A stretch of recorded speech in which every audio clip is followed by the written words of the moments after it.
সমাজে এই যে ইফটিজিং হয়, আপনার বোনের বয়সী একটা মেয়েকে কিছু বখাটে টিটকারি করে, এই বলে সেই বলে, নোংরা কথা বলে, রাস্তায় দেখেও আপনি পাশ দিয়ে না দেখার মতো চলে যান কেন? আপনি দাঁড়ান না কেন? আপনি দাঁড়ালেই তো থেমে যাবে, কারণ সত্যের যে শক্তি তার সামনে মিথ্যা মুখ থুবড়ে পড়ে।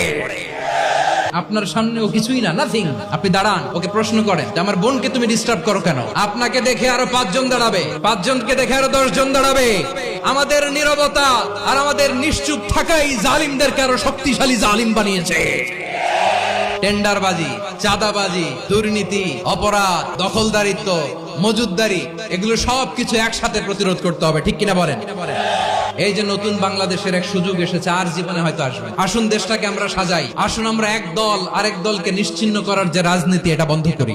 সব দলের প্রতি আমার আহ্বান, আল্লাহর শপথ নিয়ে বলি, এই নাসিহাত গুলো সবার জন্য, সব দলের জন্য, সব মতের মানুষের জন্য। আমরা কোনো দলের প্রতি মানুষকে ডাকি না, আমরা ডাকি ইসলামের দিকে।